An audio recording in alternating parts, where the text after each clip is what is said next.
No one in America, and I can say no one, can say that the pandemic did not negatively impact them in some way. Well, for Black Americans, some felt the pandemic pushed them back even further. For example, the unemployment rate for Black workers peaked at 16.8% in May of 2020, which was higher than the overall employment rate that peaked at 14.7% in April of 2020. And since then, the U.S. labor market has rebounded. Black women and men have seen some employment and labor force participation gains. And earlier today, I spoke with Joelle Gamble about the new CEA analysis of pandemic shifts in Black employment and wages. Here's what that conversation looks like.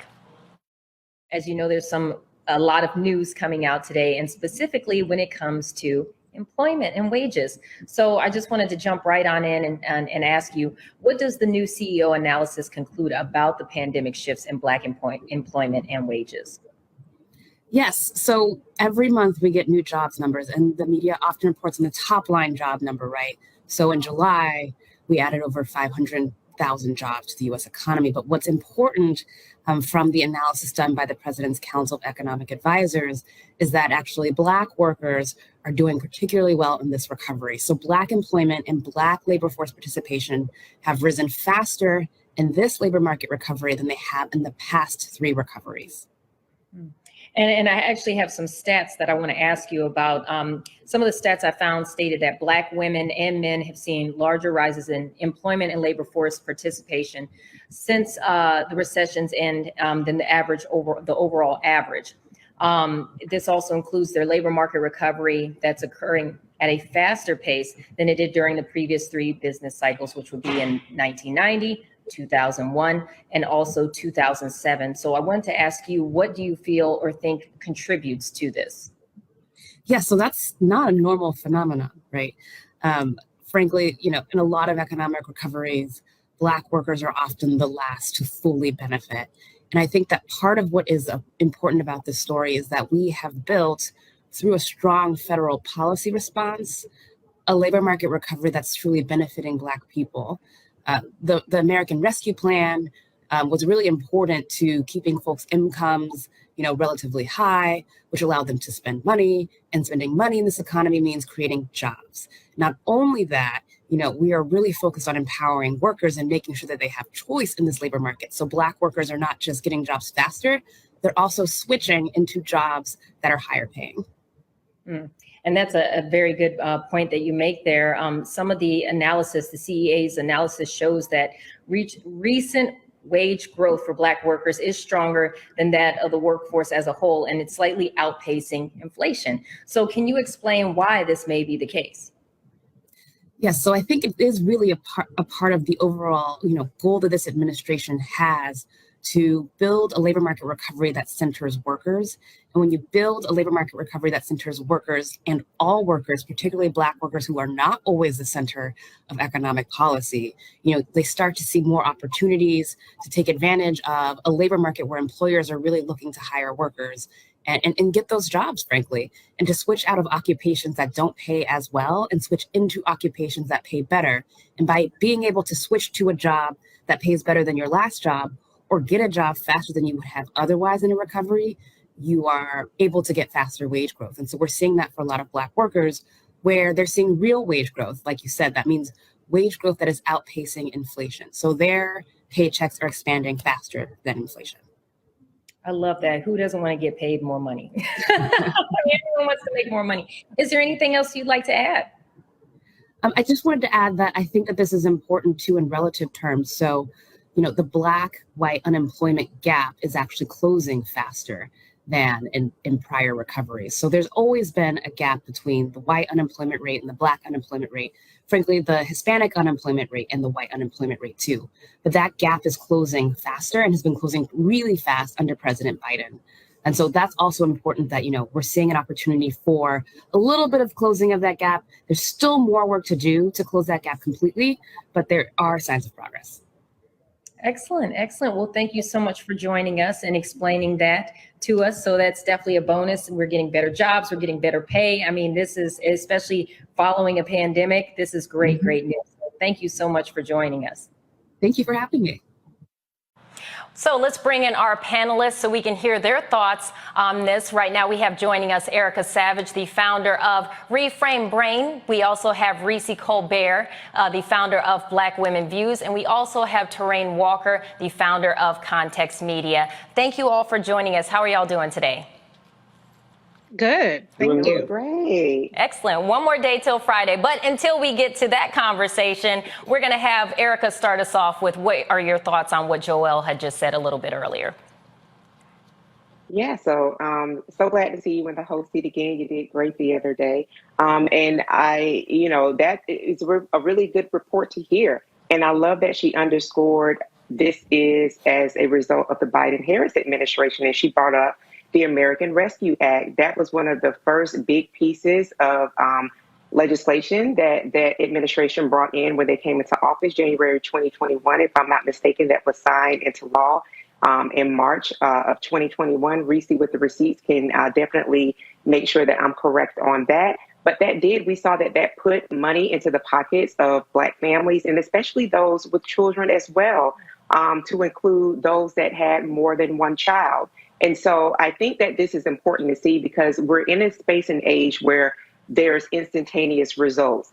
Well, this data needed to be quantified. And so now we're seeing a year later the results and really the great economic gains that were brought in by the Biden-Harris administration with the American Rescue Act and all that it afforded to communities, but especially Black communities.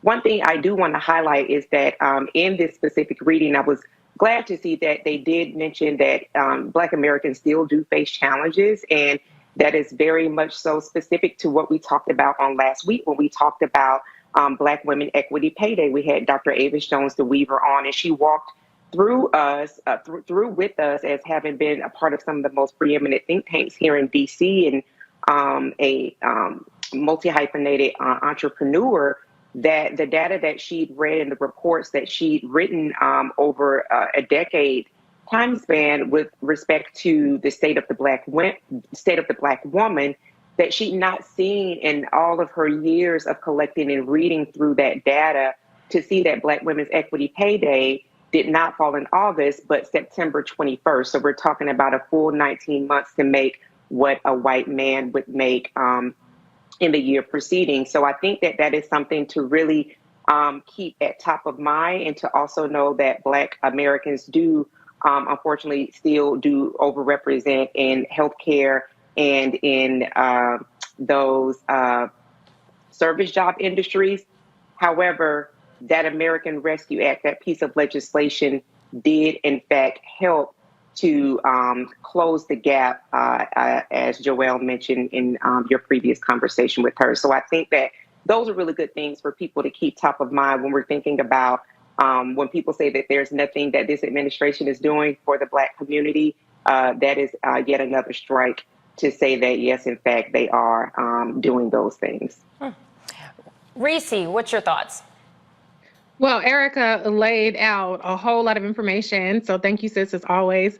But one thing I just want to highlight is that this outcome was not inevitable. During the election, there was Moody's analysis and other economic analysis that showed the difference between how quickly we would get to full employment and wage growth and recovery under the Biden-Harris plan as opposed to the Trump-Pence plan.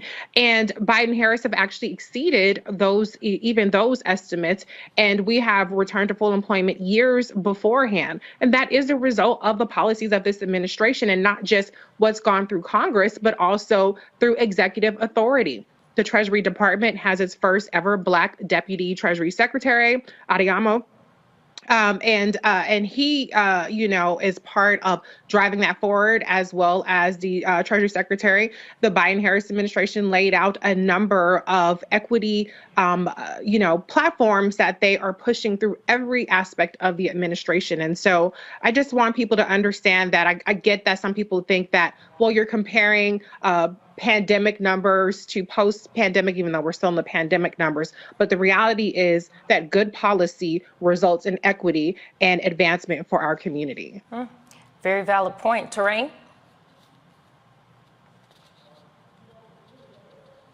First of all, I want to say that I'm really glad to see Black workers getting a bump in their wages and being fearless enough to move into different jobs. I think a couple of things are happening here. We are, as you mentioned at the top of the show, we're coming out of a pandemic.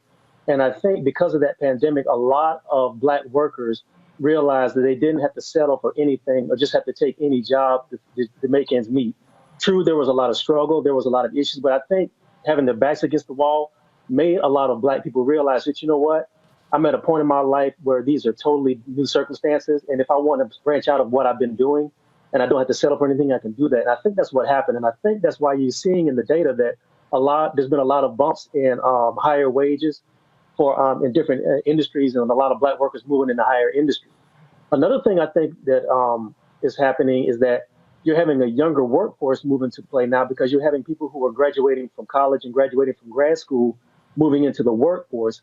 And a lot of them are younger, and a lot of them have grown up with seeing different options outside of what their parents and maybe their grandparents saw. So they're saying that, look, I don't have to go into a blue collar job if I don't want to, although there's nothing wrong with that. And we've seen some gains in that.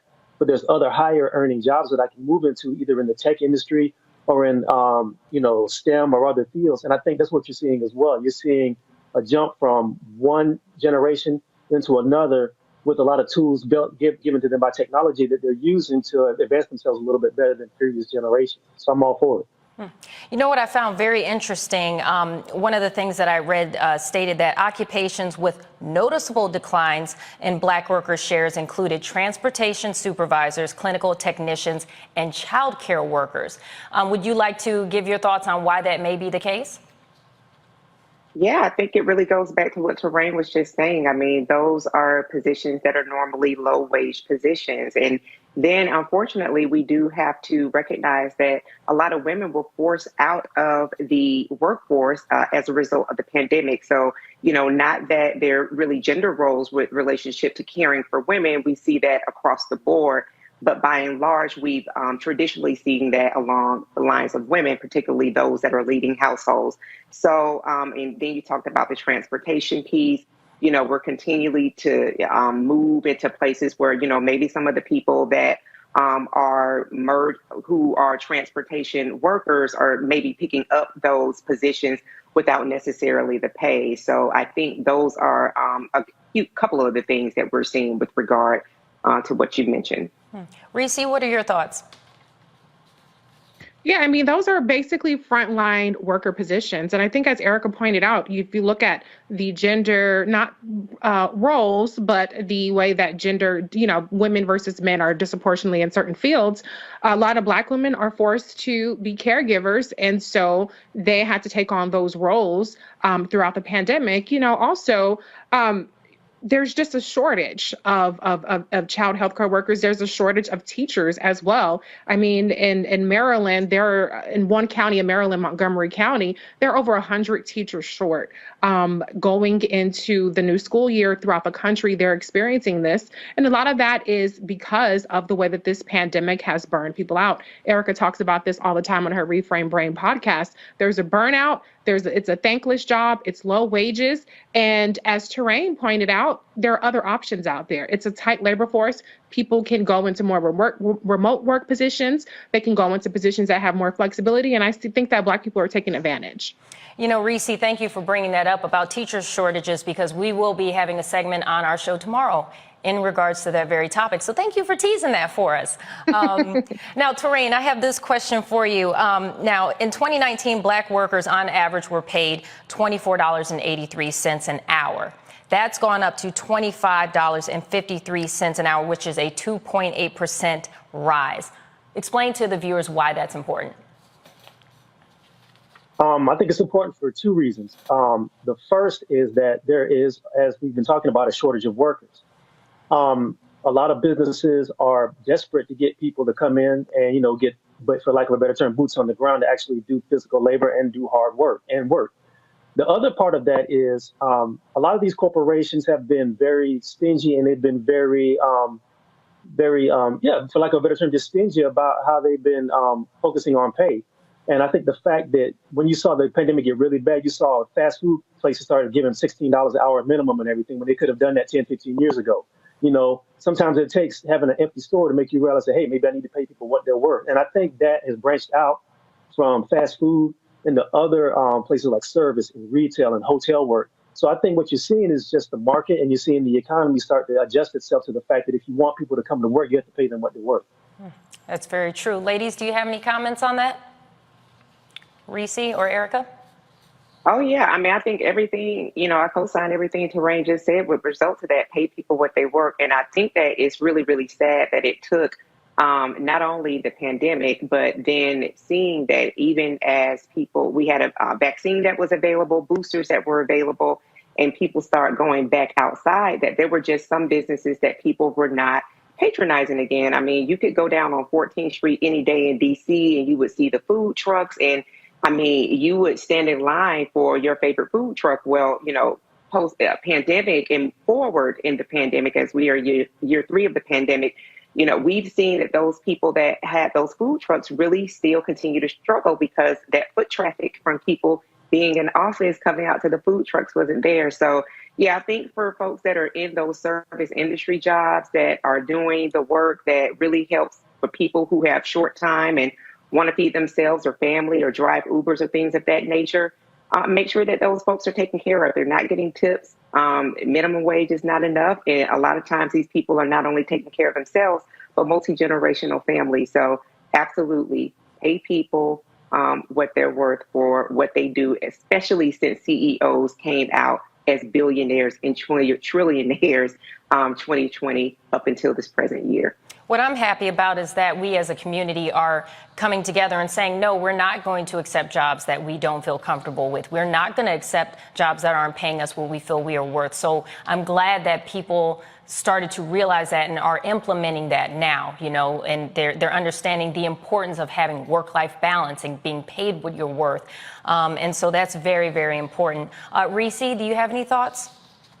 Yeah, I just want to say, a lot of emphasis is put on inflation. A lot of emphasis is put on gas prices, and those are very valid points. But I do think that when we have clear data, like what we're seeing in terms of labor force participation, when we're seeing in terms of wages going up, also what I want to bring up is the fact that there's record healthcare subsidies as a result of the American Rescue Plan, as a result of the actions that the Biden-Harris administration has taken to get more people insured, disproportionately benefiting Black people. So there are a lot of ways where people are getting a leg up in this new economy under this new administration and are bringing home more pay. Now, I get that it's being eroded in some cases, but if you're paying less for your health care now with the Inflation Reduction Act, there are people going to be saving thousands of dollars in medical expenses and prescription drugs expenses. There are so many ways that we are tangibly benefiting from the policies of this administration. I don't say that to be a cheerleader for it, but just to say that we have an election coming up, and there are clear differences in terms of the economic platforms, in terms of the healthcare platforms, with Republicans who want to turn Ron Johnson, a senator in Wisconsin, who is up for election, has proposed, and Marco Rubio, another person who's up for election against Black candidates, I might add, want to translate our convert entitlements such as Social Security and Medicare into discretionary spending. So a lot is on the line, and I just encourage people. I know that we're not always satisfied with a little bit of progress or inching up here and there, but let's just also evaluate what's being done on the Democratic side as opposed to what's being proposed on the Republican side. And I can guarantee you'll see that they have nothing but regressive policies that not only attack our citizenship, but will take us back in terms of our wages, in terms of our protections, and in terms of our health care and body autonomy. All right, folks, back to our Roland Martin Unfiltered video in just one moment.